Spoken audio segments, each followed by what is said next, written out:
coming across the street at me. Alright, maybe this is true. Okay. No! Oh my god! Okay. Oh my god! Okay. Go away. Go away. Go away. Oh my god, what do I have? I don't have a stick. Holy crap. Excuse me. Alright. Oh! Jesus Christ! Ah! God! No! Go away! Go away!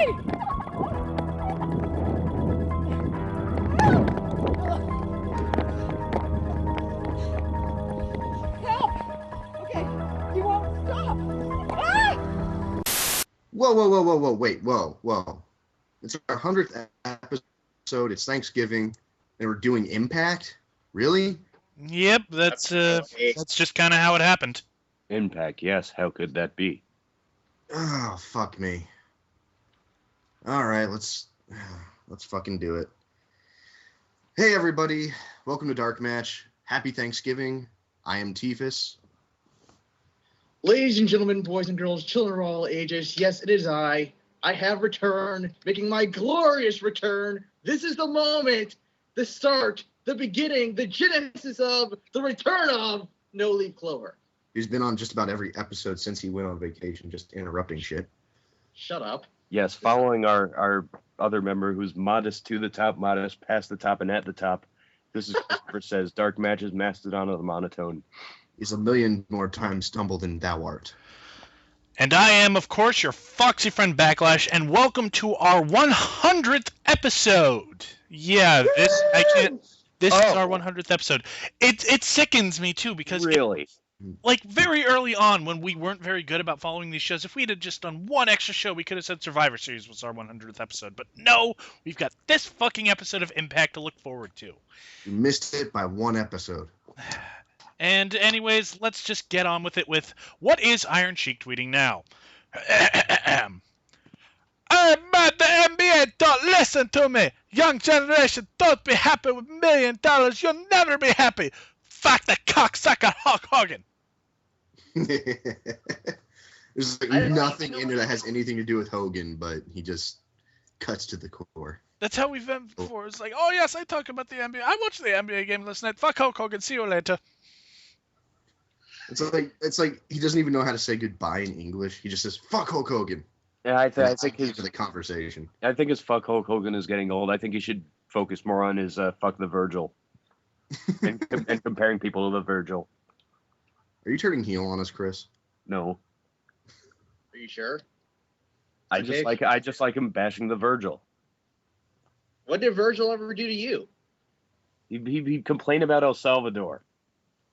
Oh, he did do that, didn't he? I don't. Yeah, you would know. Yeah, he did do that. He was at the experience.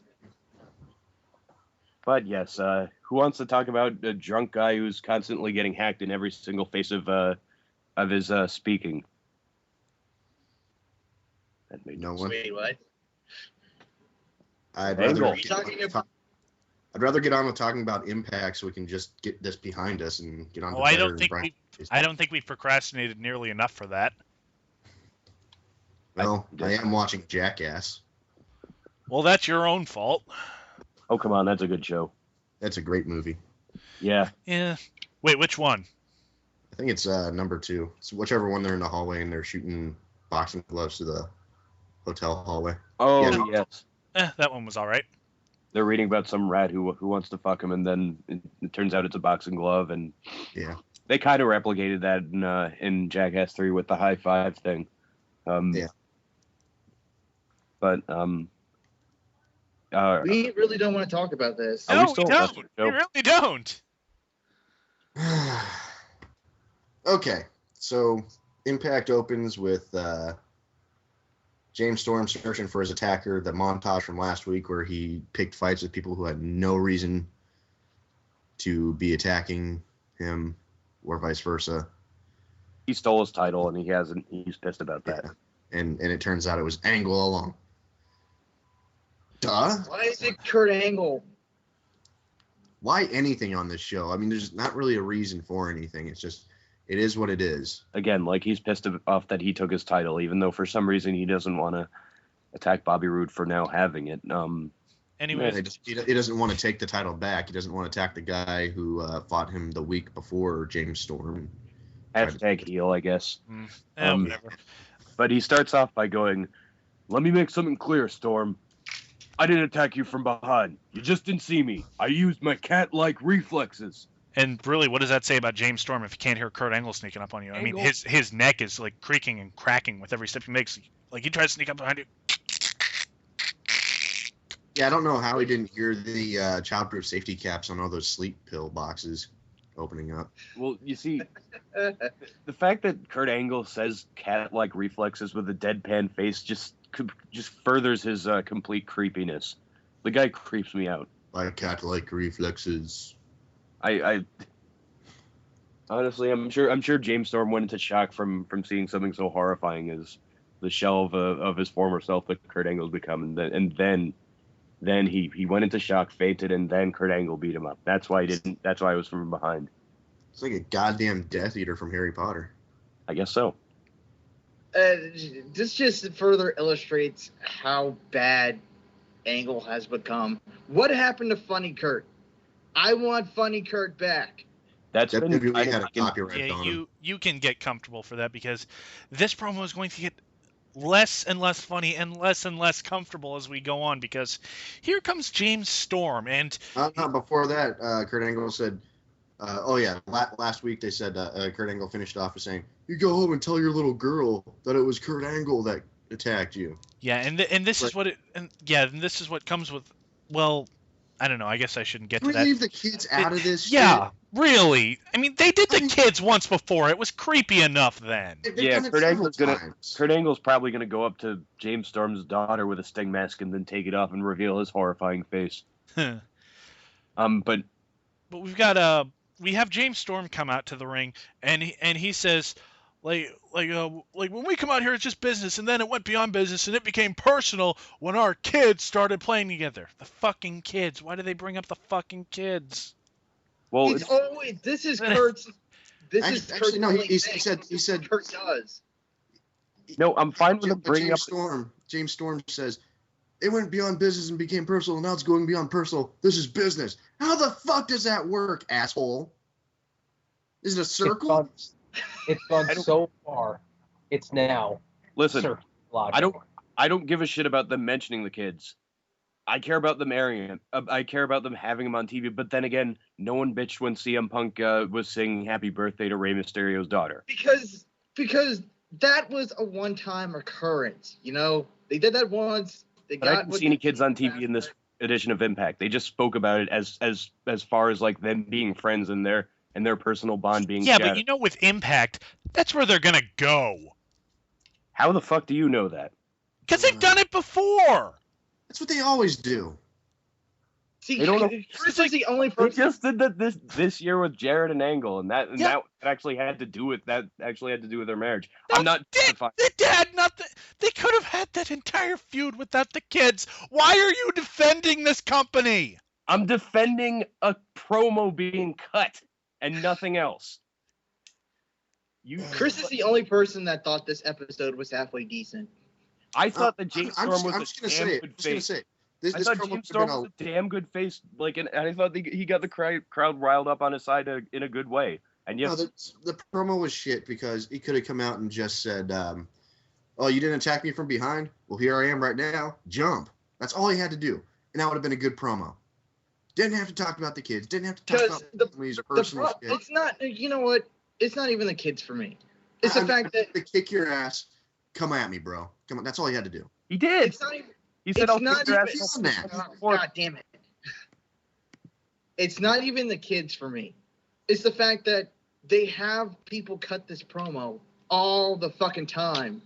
Brother, we used to be on the road together, and we used to be friends, and they have people cut that promo all the fucking time. That's my problem with it, is that it's horribly fucking unoriginal to be like, we used to be friends once. Now we're not friends anymore. Okay, congratulations. You just introduced the entire world to the concept of professional wrestling. It's one for me that's passable in the sense of cliche because it works. I don't mind it. There's so much else you can do. Look at WWE. How many people there are fighting on the basis of we used to be friends? Triple H and Kevin Nash. Yeah, that's No it. one cares about that feud. But they're still using it. And that's it. That's It the wasn't one the thing. It's argument not about- every fucking feud. You don't have that with, you got that in the knockouts with half of them used to be friends and half of them aren't anymore. You got that with all of Fortune now hates each other. Jesus Christ, dude. You got Jeff Hardy and Anderson. They used to be friends and they were enemies. Now they're friends again. And Bully Ray not getting along with Pope or Devon, or I don't even know who's who anymore in that fucking feud. That sounds like just alignment changes. And bring that fact up in promos. Can we just agree to disagree? Can't you see what you're doing? will. Is tearing us apart, man. Just to have my stance, I think that James Storm is a great face on the mic. I particularly No, I'm not disagreeing with that. I'm just saying this one promo fucking sucked. I disagree about that. I particularly liked his line, "I'll kick your ass. I don't give a shit. I'll piss on you before I do it." That was fine. That was fine. You could have cut out all the shit about personal this and family and we were friends and our kids and stuff, and it would have been a great promo. Okay. The point would have been well received. All right. It just went on way too long and just went places it didn't need to go. All right. People already invested in it. You don't need to rope them in by giving them more reasons to give a shit. I could definitely see that perspective. Let's move on. Yeah, let's move on because basically James Storm says, "Hey, I'm sick of talking. I'm just going to kick your ass." And Kurt's like, "Oh, wait. I've got 4 guys to come back me up." And out comes Fortune, which inexplicably now contains Christopher Daniels. It wasn't Fortune. I'm sorry. I don't fucking know who any of these people are anymore. Okay? It's one of the factions, whichever one's the heel. But yeah, Chris Daniels is now an immortal for God knows what reason. And so is Bobby Roode, apparently. Established on TV at some point. He's immortal. The indie darling contingency. And in case you missed it, Bobby Roode is immortal now too. Yeah, I if I were Kurt Angle, that's the guy I'd be going after. If you want your title back, I'm not going to be pissed at the guy who took it away from me. I'm going to be pissed at the guy who has it. Well, I've noticed this as a trend with Immortal. They don't care who the champion is. They just support whoever is the champion, unless it's Sting. And whoever becomes the champion suddenly likes Immortal and appreciates all their support. And then when they lose the title, they're suddenly a good guy again, and Immortal hates him again. It's like all the baby faces are competing for a spot in Immortal. Oh. Yeah. That's all it is. Yeah, pretty much. And it's fucking retarded. Well, as dumb as this get, James Storm, being the good and honest face that he is, punches Kurt Angle in the face and runs away. Actually, that was more of a case of him punching him in the face and avoiding the 4 people who are going to gang beat him. I got no problem with that. It's not good face tactics. But that's no, not. No. What you're trying to do is expecting that he act like John Cena and beat him all up. He's not that level of face. Yeah. I don't want anyone to act like John Cena, but I get what you mean. Yeah, but I mean, you don't want people I didn't really have a problem with James Storm knocking the fuck out of Kurt and then being like, "Yeah, and what, bitch?" So you don't want people acting like John Cena is what you're saying. You don't want people to grant more wishes for Make-A-Wish Foundation than anyone else. I didn't say, "Oh, fuck you, Teefus." I love you. Fucking dickhead. God, Okay. come back. So then, Think of the children, no leaf. So then, Corners. who the fuck even comes? Get off my Omega fighter. This was. I don't even want to say it's Fortune that comes up because let's face it, Fortune doesn't exist anymore. No, not really. It's the faces that come out. It's Hardy, Rob Van Dam, AJ Styles, and Anderson. Who's the 4th guy? Anderson. Frankie, John Morrison, Kazarian. Yeah, when they hire John Morrison, they're just gonna fire Kazarian because they have no need for him anymore. They keep. We got our brown-haired blonde guy. Like, oh, he's doing stuff. Like he's doing stuff with AJ, but he's not gonna be in matches. And they Kazarian's done a lot of stuff with AJ. He's like AJ Styles, Brutus Beefcake. God damn it! Oh, that's sad. That's how they're treating him. Now, He's yeah. so much better than that, but that's how they're treating him. Right now, certainly. You're right. But yeah, we'll move on to greener pastures with Eric Young now. Like after the members of Fortune make the save and they cut to commercial. I swear to God, the only reason they keep Kaz around is because he's a good sidekick and they like Tracy Brooks. Guess so. She's not really even like the only thing that Tracy really has in storyline is a commentary alluding to her roles, but we'll move on to that later. Yeah. We'll get to the fucking knockout. Anyways, we cut to Eric Young in the parking lot with former senior referee Rudy Charles, who I can't believe anyone still remembers at this point, because they have had a dynasty on the fucking referees for like 2 years now, and they've got Eric Young's like Pepperidge Farm because he remembers. I'm sorry for interrupting, but I just had to say it. They have a puppet, a turkey puppet. It's a suit. It's a suit. Yeah, it apparently is a suit, but it looked like a puppet. Honestly, like, having no knowledge at TNA, I was like, who the fuck is this Rudy Charles? And I realized that they've done, like, a sort of Gooker suit before. Like, they've done that kind of match before, where it's kind of... Can't say that's copyright. It's kind of in the style of, like, Bobby Heenan getting in the Weasel suit. Like, the heel loses and they're embarrassed. Yeah. Strangely enough, they made the effort to make a video package with this. But nonetheless, Eric Young proposes that he's going to put Robbie E in this turkey suit. More on that later. Yeah, we'll get back to Eric Young because we now have a rematch for the TNA Tag Team titles. Matt Morgan and Crimson versus Hernandez and Anarquia, Mexican America. And dear God, if you didn't care about this match next week, well, even if you did care about this match last week, you won't care about this one because it's all of 3 minutes. Yeah, and if you didn't care about the tag team belts before when Mexican America was holding for 5 months, then you really won't care about them now. When we're champions. Because of this on last week's show, and they did recap this with Sting saying like, "Oh, where are the Motor City Machine Guns? Where's Team 3D?" Well, gee, maybe we should all save it and say, "Hey, man, how's your knee doing? Are you ready to compete again yet?" Oh, maybe we could treat Jesse Neal with basic human dignity. Oh, gee, maybe we could go to FC guys to maybe fill out the tag team division again. But no, just slap the belts on 2 guys nobody gives a shit about. I think the funniest thing about this is that they already tried this one time before with Hernandez and Matt Morgan, where and they actually made storylines out of that. Yeah. Why would you do that? Have the belts on one team for 5 months and then have them lose to an ad hoc team and have the ad hoc team beat them in the rematch in 3 minutes? Because that builds up your title worth. God damn it, Crimsorgan. God damn it. You know, I don't think there's anything we can really say about that.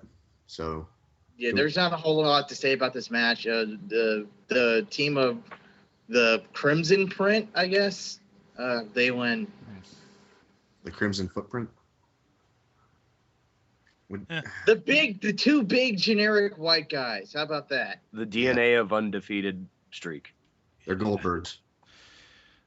Anyways, let's move on to greener pastures with more Eric Young. And in fact, if you want to argue that this was a better Impact than usual, I'd say it's mostly because there was more Eric Young per volume than there had. Oh yeah, there was a shitload of Eric Young. And this is the second one of his segments where he confronts Robbie E and Robbie T backstage, basically saying like, "Oh, Robbie, you got to put on this turkey suit, man. Otherwise, you're gonna lose your TV title. The Stinger said it. The Stinger commands it, brother." Stinger wills it. I hate you. I love this promo because mostly, if nothing else, Robbie E has hilarious reactions to crap like this. You're never getting a title, my dude. They actually kind of annoyed me, his reactions, but that's just me. Now they kind of solidify. But here's the thing: when they walk away, Rudy turns to Eric and is like, "Hey, did Sting actually prove it?" And Eric just says, "Nope." And I wish he doesn't care. It's so funny.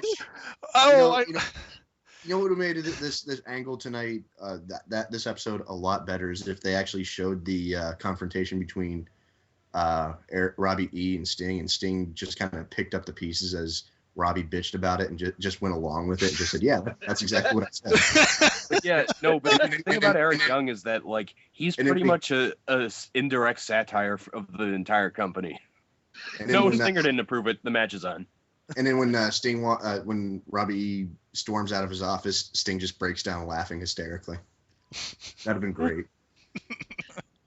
Sting was not on this show, which I found a bit surprising. And neither was, like, Bischoff or Flair or anyone. Yeah, that's strange. Or even Hulk Hogan. Well, Hogan hasn't been on since Bound for Glory. Which is very strange. But hey, that's a step in the right direction. So I wouldn't question it anymore so that I might jinx it. But apparently what they're trying to do right now is de-emphasize the older guys because they want to give the younger guys more TV time. Shocker, TNA's trying to do something right. Yeah, but they are solidifying Robbie E and Robbie T's gimmick as sort of like the club owner and Robbie T's the bouncer, where he's like, "You're not on the list." Yeah, that's pretty much what Rob Terry looks like, just someone who. They even did that bit. They're like, who the heck is this guy talking about Rudy and like, I don't know, is he on the list? Check him if he's on the list. And Robbie T picks him up and shakes him around, just holding him up like Rafiki held Simba up and just shook him around and sets him down and goes, no, he's not on the list. He's not on the list. So go figure that every once in a while TNA just stumbles into a fucking segment that has no business being as funny as it actually is. Yeah, give it 2 weeks, and then after that, we won't see any of these guys. The thing is, I'm convinced at this point that Eric Young is just booking his own segments. Yeah. In fact, they all but admitted that. Like, did Sting approve this? Nope, doing this myself. Yep. Shades of reality. They're swerving. Yeah. We're always shooting, brother. Oh, I don't want to talk about the next segment? Part. Same page Backlash. No. Can we just say that knockout shit happened and skip to the main event? No, I do want to talk about it, if for no other reason than to piss you off. We're not amateur professionals if we don't mention it. I'm replacing your face with this. All right. Karen comes out with Tracy and Gail and Madison, and they get in the ring, and you see all the little stupid shit in the background where Madison's like picking on Tracy Brooks for no fucking reason. And she calls out Tara, Tessmacher, Madison, Winter, and what's her face? Angelina. You confused Madison with Velvet, but that. Yeah. I mean. But anyway, the important thing is TNA's troll face, Angelina, was out there. And you mentioned like who she called out. I was very confused with the segment because when Karen Jarrett was calling them out for not being true athletes, and she's I guess referring to the people who she called out. Angelina Love and Winter, were they faces? I guess they weren't because they were on the opposing side of the mat. Like, it wasn't clear. Like, that was the first problem. Yeah, it was just like, who are you trying to abuse everyone, or why aren't the other heel knockouts in your little clique? I mean, I don't. Why aren't they also pissed off about this bullshit that they're doing? It's just they're there to fill space. And you know what? I'm pretty sure there's a lawsuit somewhere in here. Yeah. Like any one of these women saying like, any one of these women could call up like the Better Business Bureau and say, "Hey, my boss is telling me I have to come to work in my underwear." It's like, Karen Jarrett, you're fired. Or no, better yet, Karen Jarrett, you're fucking arrested. Yeah, they're not giving their knockouts enough credit if they're not just going to Sting and saying something about it. It must be one of the terms of their contracts, like in real life, because apparently Tara was legitimately pissed off about having to do this. So, I don't know. But anyway, the point is they're booked into a lingerie 6 knockout tag team match. And the problem with that is they only called out 5 knockouts. So who's the 6th one? They don't really make that clear in the segment. Well, I think we're skipping the larger part of the part of the promo that really pissed me off is that, it's bad enough they're going to have a lingerie match because TNA had really never, ever done something like that. I mean, they've done it back, like, in fucking Nashville days and shit like that. But TNA's been pretty good about not exploiting the fuck out of their female wrestlers. And then Are you kidding me? Sunglasses Hut, dude. That's exploitation. You know what I mean? Money? Like, I think he means from a booking perspective, like early on. Yeah, I mean, I don't mean from a they abuse the fuck out of them principle, because they do, but I mean just from a kayfabe booking perspective, they don't really make the knockouts do that kind of shit. But the thing that pissed me off was Karen saying the reason I'm doing this is because I've gotten a bunch of emails from you horny, disgusting, Perverts. Evil fans who want me to do this kind of thing, and then she takes joy in humiliating them. Listen, I'm sick of this shit. I can't believe this shit on the air. They hate us. They fucking hate us. They hate us. This show hates its fans. I do not understand this. Well, listen though. Here's my thought on this thing. It's like it's going to go on for a little bit longer. Where and they touch on this later in the show about how is an actual line. It's like all the things you said in that other company, and now here you are. Instead of advancing this even further forward, you're taking the Knockouts division 10 years back, and that's true. Like that's a very true statement, even out of kayfabe. And it kind of makes me wonder if that's like the whole storyline they're going to have with Karen is booking them to be just Attitude Era divas. No, and it's gonna be a battle between the athletic knockouts and the diva knockouts. Well, that's actually what I thought. Like, if this is some kind of meta commentary on how shit this is becoming, it makes sense. But really, what is the end game? How do they make this wrap up? Honestly, the silence is very indicative. I don't know like how they're gonna come out with this, but like, well, the way I see it coming out is like they could go one of two ways. Either the athletes win and the knockouts division is saved by Tracy Brooks taking over and being the booker and all that kind of stuff, or Karen wins and we just get diva knockouts from here on out. And that's going to be pretty sad because they've already admitted on the show that that's degrading to women. It's 10 years back and the knockouts aren't worth shit. I mean, the only way that it would work would be better is if Scott Demore comes back and consumes every other writer who books the knockouts. He's not coming back. No, not after that. No, but the thing that gets me is that the people running Impact, they hate their fans. They hate us. They don't want us to like this product. Why are they doing this? No, but listen though, I was really pissed off at every single segment that featured Karen Jarrett and the knockouts. Although I did glean some amusement from it. And this is because she compares Velvet to a stripper, and for one thing, like, where did you meet Kurt Angle? I seem to recall it was in a strip club, Karen. Yeah. So is that on his first or second deal? So dripping irony when she says that, and also she says, Velvet, you just love making love to that pole, like you just being one with that pole every time you dance around it. I could just go to any strip club and give anyone your job. And as soon as she says that, a random crowd member pipes in, I do it!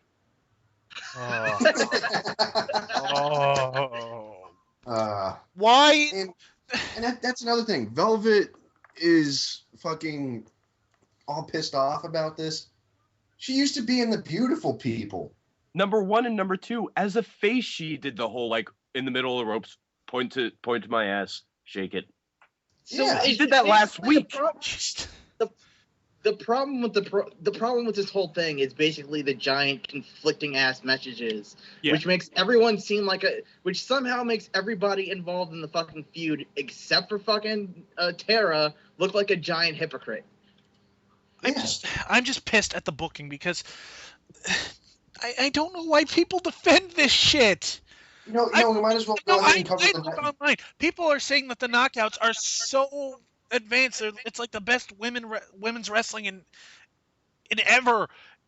But they don't want you to like it. They know that Karen Jarrett annoys people. They know that it's a ratings drain.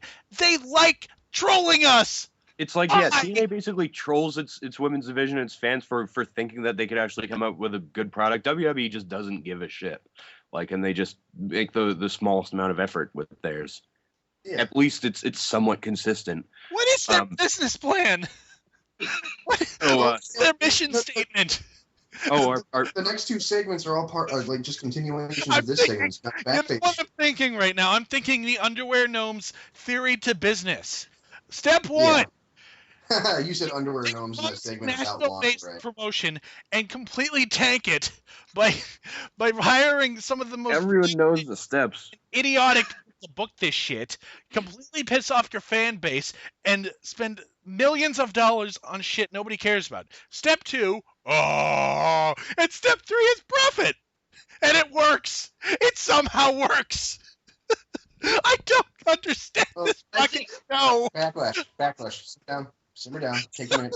All right, we'll move on to the next proper segment. Go wash your face and clean yourself up a little bit. We'll take the rest of this a little bit here. Yeah. We'll move on to the next segment proper and try to make it more bullet points so that we don't go up. Oh no! I have snapped and I am not coming back. Christy Hemme is interviewing the face knockouts, who each give their own take on why they're ashamed of Karen Jarrett. Tara says that she thought she left his crap behind. Tessmacher says, "Hey, I'm a model, but I leave that stuff at home."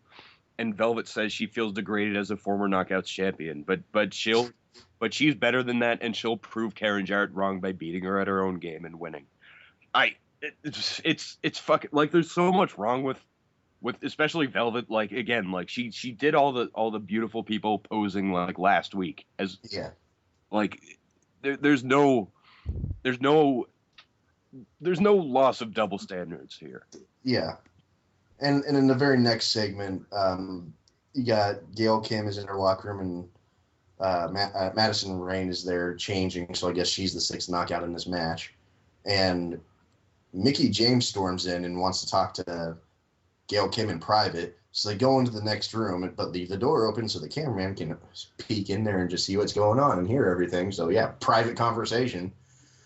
And they argue about, blah, you're taking the Knockouts division back 10 years, and fuck you, I'm the champion. And finally, they just start fighting, and they beat the crap out of Mickie James, and that's the segment. Again, I don't, and I don't get it because that segment in particular wasn't horrible. No, because there's no loss of double standard here too, because Mickie James used to be in porn. Well, true. No, but again, that's totally Gail Kim posed topless for a freaking Korean cell phone ad. It's totally extraneous, and it's years past this happening. When I talk about Velvet Sky, it's again, this is shit she was doing a week ago, if not a week ago. Mickie James, I could see her point, talking to Gail Kim and saying I'm ashamed of you, and I thought that was all right because it's marred by this. She hasn't been in porn lately. It's the whole point of it is why are you even going down this route when we can just rip each of the participants apart on some aspect that conflicts with what the fuck they're trying to say and the story that they're trying to tell. And even with that, going back to the first part, back out in the ring, Karen said, "Look at Gail Kim. She's the only true champion out here." Way to bury the Knockouts tag titles, which are also held by another knockout other than Gail Kim. Those belts are now worthless too. Not like they've really been worth anything for a while, but still, the point is, you buried the shit out of your titles, TNA. What's the point of having the goddamn titles? You want to know what's funny to me? Eric Bischoff lately on Twitter, because people have been bitching like hell about the fact that Garrett is on TV all the fucking time, and he was the main event. And Eric's brilliant response was, "Hardy har har, you don't like it. Well, apparently everyone else did. Why don't you check the ratings?" Well, apparently, no one told Eric that this kind of information is readily available in the fucking internet age. Because his segment, Garrett's segment, was the second lowest rated segment. No. It was the third lowest. But the third lowest rated segment on the entire show. But to be fair, there were actually 3 segments lower rated, 2 of them tied for second lowest. So Congratulations, you were the best of the worst half of the show. Yeah, I just read those Bischoff tweets back as herpa derp derp herpa derp derp derp. But what's even better. The knockout segments were the 2 highest rated segments. Exactly. Oh, they hate us. They did. What is the point? All right, now let's talk about the match, which, like, oh boy, I have a shitload to talk about regarding this. Oh, by the way, ladies and gentlemen, if you're keeping score at home, this is 4 straight knockout segments. No switching back and forth between us. No, we're just getting this all done in one straight shot. Well, I mean, that would be admirable if not for the fact that they drew it out for longer than it needed to be. It's a good 45 minutes of the show. Yeah. I mean, hey, there's no other segment that could be as high rated as that. Nothing how else much happens tonight. It's knockouts. But yeah. All right, the first problem I notice is that when Tessmacher comes out, she does the whole thing where she takes off her shirt and she throws it at the camera. It didn't reach the camera. It didn't hang on the lens, but someone put it back on after she. The cameraman put it back on the lens. Yeah. Second is Taz's fucking commentary throughout this. He churned out some really just. I don't know if you would. Somebody get the butter. I don't know if I'd call them gems, but you look at Madison Rain, Velvet Sky, and Winter, and they all had like one pieces on. Like they weren't separate, didn't have like the bra and panties. And I think he was talking about Winter's because hers was the most old fashioned, but he compared her dress to like a Helen Keller style. Those were his words. And Mike Tenay was just like, Helen Keller? What the fuck, Taz? Good on Tenay. Wow. And I never thought I'd say that, but good on Tenay. Yeah. Oh, God. That was a big problem too. Lingerie match, but 3 of the girls were just wearing corresponding bra and panties, not lingerie. The rest of them actually had some classy looking lingerie on. It was not bad. I mean, I'm not sitting there saying that in a pervy way. I'm just saying they looked good. But and beyond that, though, this match was very well. I don't want to say well booked because it still sucked, but the spots they had in it, they did you can tell they put a lot of thought in it, and they practiced it, and it looked good for what it was. Oh, yeah, it was. The problem was what it was is shit. There is something extraneous I have to talk about also.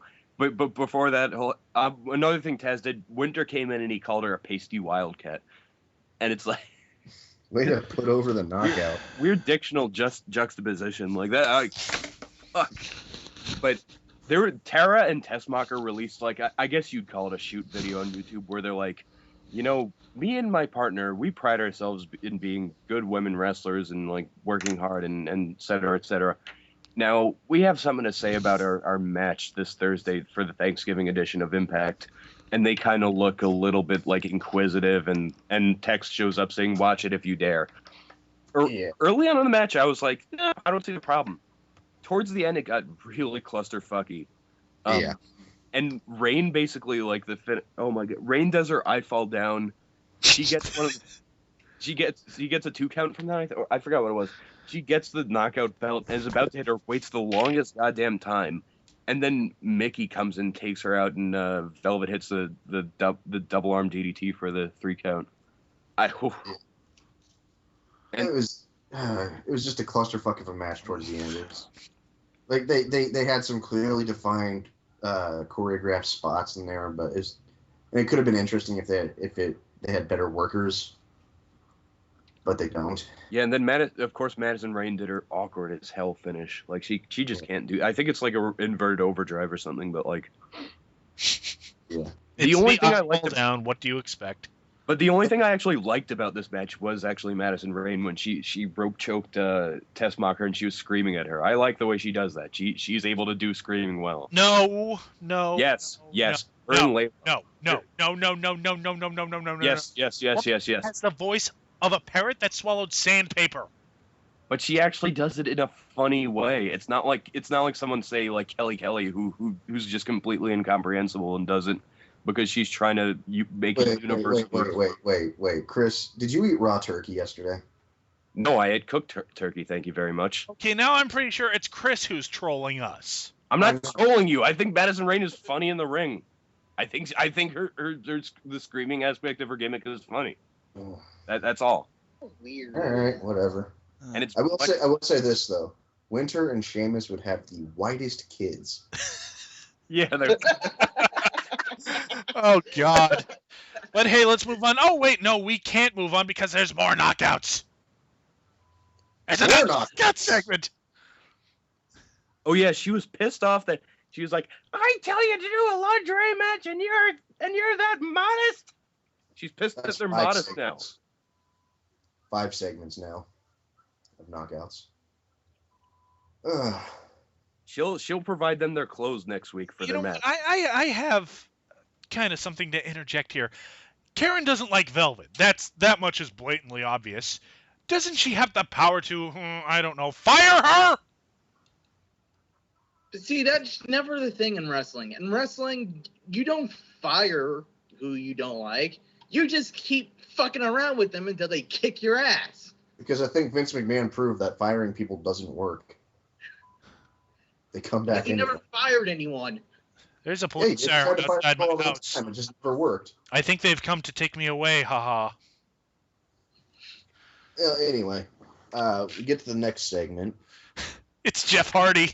I never thought I'd be glad to see Jeff Hardy. Yeah, see, I actually forgot. Well, too bad you're not seeing Jeff Hardy. Yeah, I forgot about the spoilers. Like, I read them, but I forgot what they were. I was noticing Jeff coming out, and I was like, wow, this guy's posing very half-heartedly. Turns out it's Jeff. It's the other Jeff. Like, It's the charismatic enema. See what I did there? It's a pun. It's a play on words. I'm funny. You guys are gonna find me a troll, but I actually liked Jeff Jarrett's deconstruction of Jeff's entire. I basically like, wow, I'm happy to see Jeff Hardy because I hadn't read the spoilers, and it's Jeff Jarrett, and he instantly makes me regret it because he calls himself the charismatic enema and blatantly refers to his bowels being cleansed. Out! Damn image! But yeah, basically, and you guys might think me a troll for this also, but remember how we were talking about how Kurt Angle's soul had been siphoned out, and like the goofy Kurt, the funny Kurt, the kind of heel that could be very delightful at certain points was completely gone. Well, Jeff Jarrett Shang Tsung that out of him, because in my opinion, Jarrett's taken over as the sort of the heel that gets thwarted in the most humiliated ways and kind of plays like a very funny receiver of it. See, this is a good role for Jeff Jarrett. It's the role he should have been in a long time. Yeah. I have minded this segment if he didn't talk about water flowing up his ass. That ruined the whole damn thing for me. And then I honestly thought that the show had started over because they repeat the brawl from the beginning of the show. Yeah, they did. Except now security comes down to basically hold the faces at bay while the heels beat them up. Because that's basically what it was. Yep. Well, you know who's signing their paychecks. Anyway. Yeah, it's weird. Jeff Jarrett was beating up Jeff, and he was doing it, and all the security was on the ground. I've never seen TNA security be this ineffective. In like when it was Gunner and Murphy, those fuckers got things done. Yeah. Sure. Whoever Murphy was. He was Gunner's pal. Oh, yeah. Speaking of Gunner, he's not on this episode either. Good. No wonder I thought it was better than usual. Anyway, moving on to the next segment. They got match number 3 with Robbie E., who is a TV champion who is not defending his title on television, versus Eric Young for the turkey suit match. Wait, no, he defended his title on television. No, he didn't. Last week. Yeah, he did against Devon. Not this week. Television champion doesn't have to defend every week, but fuck it. Let's move on. Oh, yeah. More Tazisms, guys. More Tazisms. EY comes out, and because he's clapping with the crowd to the beat of his tune, Taz starts going, Hava Nagila, Hava Nagila.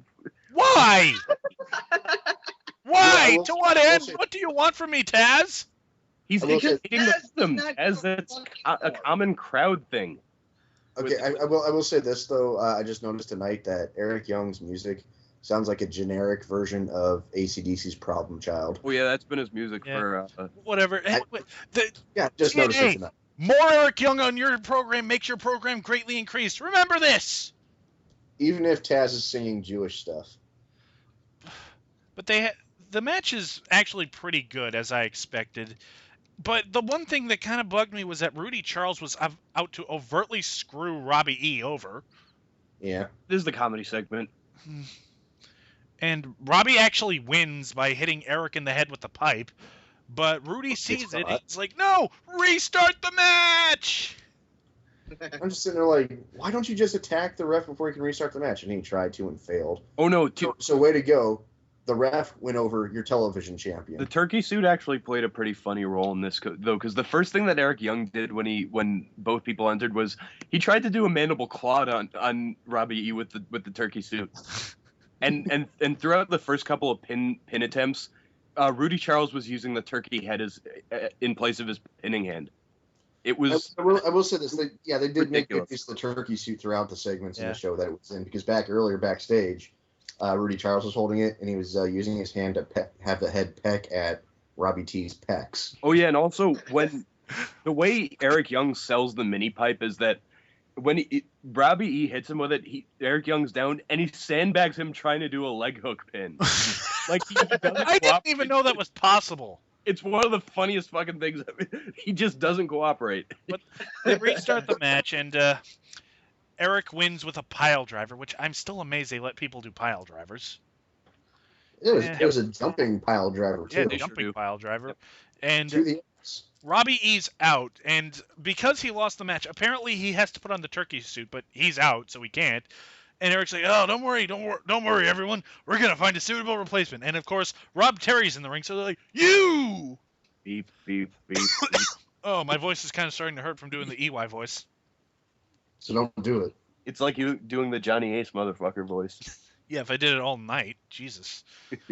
I would love to have just like no visual, just audio debate between Eric Young and John Laurinaitis. Oh, God. But anyways, they tell Terry to put the suit on, otherwise Robbie has to forfeit the television title, which Sting did not sanction. But they don't know. And I'm telling you, this would have been hilarious if they had that segment where Robbie E confronts Sting about it, and Sting just goes along with it, not knowing what the fuck is going on. It's like, and all he has to do to explain himself later on is saying, "Hey, it's something that was pissing off Robbie E. It had to be good." And remember that one week where Sting was telling Eric Young that he needs to stop trying to act up? Yeah. And he's like, "You're better than this." Yeah, that was just 1 week.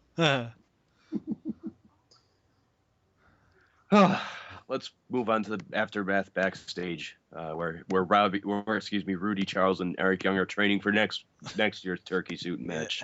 And they wish everyone a happy Thanksgiving. And strangely enough, this runs with them chasing away like it's Little Mac in the beginning of Punch Out. And for some reason, Rudy Charles rides his bike into the back of the semi truck.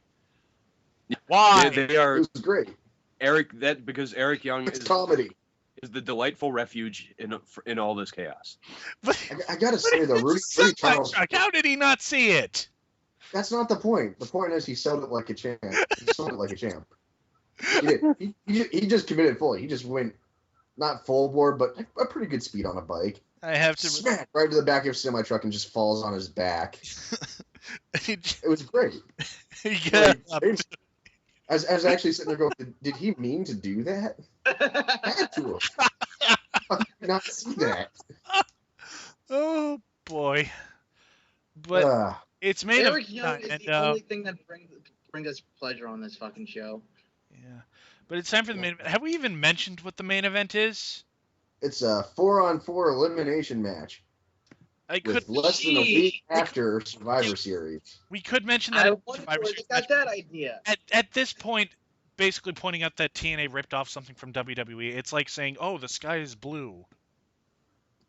So yeah, a Survivor Series match, whatever. A traditional elimination, 10-man elimination match. You know what? That's another thing. I said elimination twice. All the knockout stuff, they kept on referencing how they left that other company to get away from that kind of treatment and have them do lingerie matches and stuff. They haven't done those since before any of those women that used to be in WWE left. Like, they quit doing lingerie matches and pillow fights and all that stuff years before any of them left the WWE. Well, wait a minute. No. They did a lingerie match in 2010, didn't they? I don't think so. No, I remember it. Ooh. They did some kind of match. They did like a 6-way tag team match, a 3-way tag match, and they had. This is when Santino and Kozlov were still tag team together, and they were the referees. And I don't remember. And they had like a 3-way tag team match. I think it was Late Cool, the Bella Twins, and someone else, probably Kelly and Eve.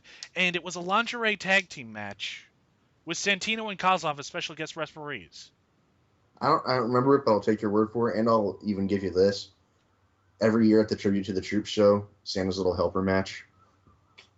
Not completely degrading, but still. Yeah. At any rate, let's not talk. It's all moot anyway, because in any woman's wrestling gear in general, they're not really wearing any more than they would with their lingerie. But at any rate, I mean, really terrible. Kelly has lingerie with pockets. Ah! I had to. The main event, because Hardy does not come out with Team Storm, because I guess he was injured when Jarrett beat him down earlier. And then Team Angle comes out, and Bobby Roode, he comes out separately, but instead of going to the ring, he goes to commentary. And he gets on commentary, he's like, oh, I'm not ready to wrestle yet. I got to stretch out, got to loosen up. Yeah, that was a pretty good spot, I thought. I definitely understand why he's doing it. Yeah. Let it never be said we don't think Bobby Roode is a good heel. No, he's a fantastic heel. He's really good at what he does. Yeah, I can't imagine anyone out there would ever say he's not good in the main event spot. He's been pretty good, heel or face. He's been pretty good. It's just how he became the heel that kind of like. I won't even say how they did it. I'll just say when they had each of those steps happen. Like, they should have waited till the next pay-per-view to have Storm win. That's all I'm going to say about it. But yeah, I can't really comment on this match much. Like, during the early junctures, it was very a lot of quick tagging between like both the heel and face side. Like, a lot of good exchanges. AJ, fastest member of the face team, of course. Like, everything he does, he pretty much can't do any wrong. Of course, a lot of weird eliminations though. Like, I think Angle crotches RVD on the ropes and he just gets eliminated. Oh, yeah. I forgot whether it was RDV or Kurt Angle who gets eliminated. Yeah. At that point. Angle was not in this match. Storm and Angle were just kind of like cheerleaders for their own teams. Yeah, they were the team coaches. Oh, right. Yeah, he crotches RVD trying to do the 5-star, and RVD gets eliminated by someone else. Proud who it was, though. Another Taz comment. Anderson tries to fireman carry Bully, and Taz is like, oh, that's like lifting a small foreign car. And, I mean, that's closer to making sense and being kind of funny, but it's still something that I find notable because Taz said it. God damn it. But Taz does not give a fuck anymore. It gets down to, was it 3-4-on-1 with AJ Styles being left on the face team. And Jeff Hardy miraculously makes his way out to the ring, limping, still buckling his pants. Thank you for that, TNA. That was so imperative. And actually, like, allow me to troll Teefus for a second. I thought Bully Ray was awesome in this match. He was actually good in this match. I'll actually agree with you. I would even compare him to Jesus. You're trying too hard now. Yeah. You're reaching for that brass ring and you went right past it into the bullshit. Yeah, I know. but I'm glad there's a brass ring by the bullshit, but that's just the way out of the land right now. Daniels was he had beaten down one of the face. I forgot who laid him out, put him on the floor, and Bully Ray just goes, "Give him the moonsault! Give him the moonsault!" Kind of like a weapon of mass destruction or something. Yeah, you know what really pisses me off about you trolling us in this episode is there's not really a good way we have to troll you. You're just too fucking laid back, Chris, and it pisses me off.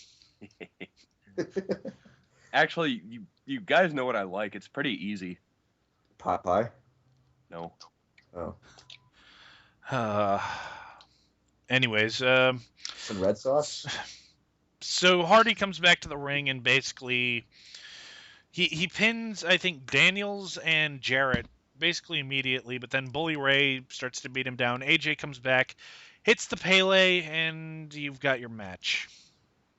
Yeah. But then Bobby Roode comes back and decides to beat the crap out of both of them and just yell at AJ, saying like, "Oh, you're nothing, you're not gonna win." Yeah. Yeah. So I'll save my thoughts for just a second. What did you guys think of Impact? For once, there was an episode of Impact that had real potential, and they squandered it. I guess I'm an optimist because I translated that potential to something at least passable as a product. Although the knockout segments were really bad. They had good setups, and they just didn't deliver in any measurable way to me. They just weren't smart about it. You know, I've had to listen to a lot of people on the internet bitch about how I'm echoing. How basically we're just unfair to TNA. We're all marks for WWE. Let me say this. I hate about 70% of the stuff WWE is doing right now. And the other 30% is just meh. Oh yeah, you guys wait till tomorrow. Like the SmackDown portion of the show is going to have a real debate. Well, oh God, we were watching SmackDown. Shut up! I'm not done. Backlash would not stop. Who are listening to this right now? Who absolutely love TNA. I want you to tell me what you're getting out of this abusive relationship you have with this company. I want to know what makes you tick. I want to understand you. I swear to God, I'm just so fascinated by those of you out there that love this fucking show, who will defend anything they do to the death. I want to know what brings you to that kind of devotion. What they're giving you that keeps you coming back, that keeps you spending money on their pay-per-views, that has you watching every Thursday night. I want to know why you like Impact. Please explain it to me. Well, don't you have like someone that lives with you / is your brother / is your cousin / is your dissociative personality that could tell you about that? Yeah, but all he ever tells me is creepy facts about Velvet Sky's underwear. So I never really get a straight answer out of him. I thought he mostly a collection of her underwear these days. By the way, I thought he didn't talk about Velvet so much as he did Duos. Yeah, really. I mean, if there's one person he really wants, it is Duos. So. Yeah, but the difference is he can't compete in online auctions for Duos' underwear. I mean, he doesn't know about Lorne Warriors yet. Like, he might set his sights to her. What? Anyway, Backlash, I think I can answer your question about the TNA fans with a question of my own. Okay. Do you know your enemy? Do you know your enemy? Well, who? When is that song going away? It's not. They've been using a different song. Oh, fuck it. We'll save it for SmackDown. All right. Anyway, Noli, did you get your say on this episode? I guess it wasn't horrible, but the things that were horrible were enough to like ruin the whole show for me. It would figure that this episode of Impact would be our 100th episode. To think that, we started this shit, on the Royal Rumble, which was a fairly good pay-per-view, and then we were like, oh, this is going to be easy. And then we watched Impact. We were like, holy shit, we're going to have to watch this every fucking week.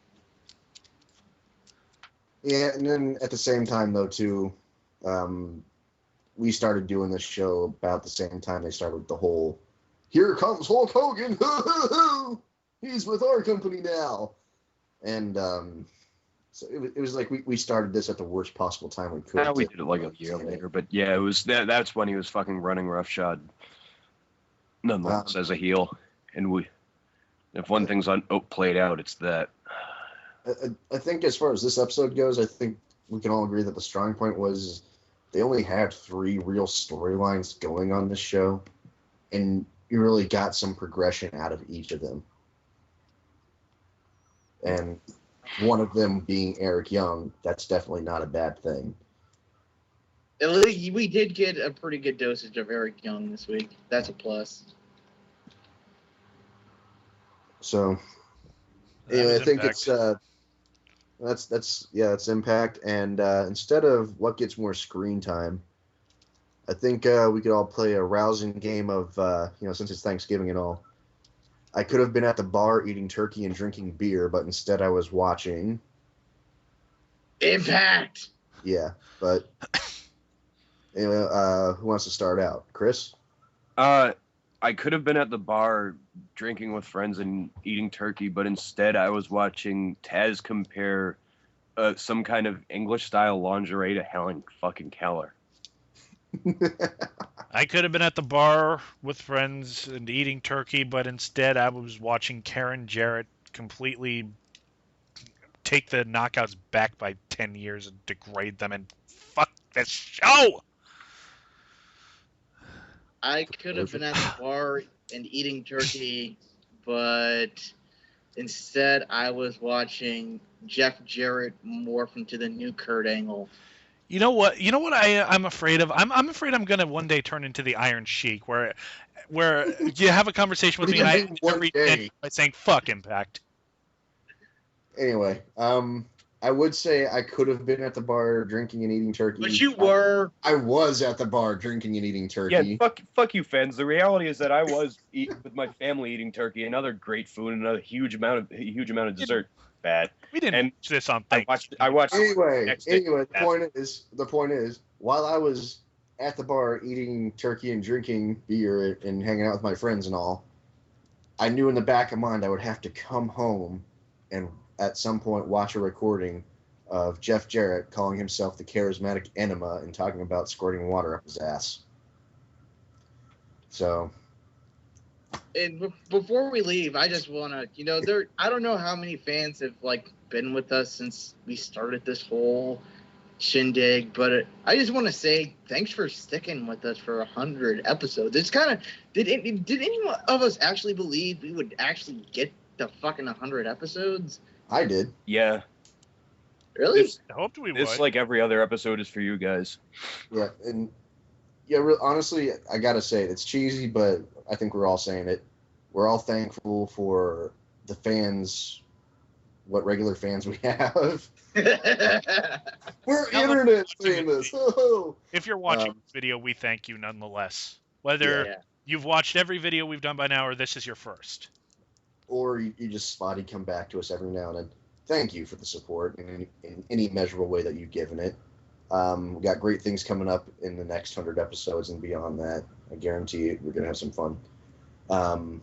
And thank you to all my co-workers on this thing, because you guys are really what's made this worth sticking around for 100 episodes. If it wasn't for the great group of people we have, I don't think we would have made it. So, yes. Thank you. Made this very easy for me to slide into. I didn't know I'd be able to do a podcast like this, but yeah, thank you, thank all of you. Yeah, I honestly never thought I'd end up talking about wrestling almost every week on the internet. I mean, I started out trying to review video games, and that didn't work out for me, and I just kind of fell into this, and it's really been amazing. I don't know what you talk about almost every week, because we're on Skype chatting with each other almost every night. I'm not on every show.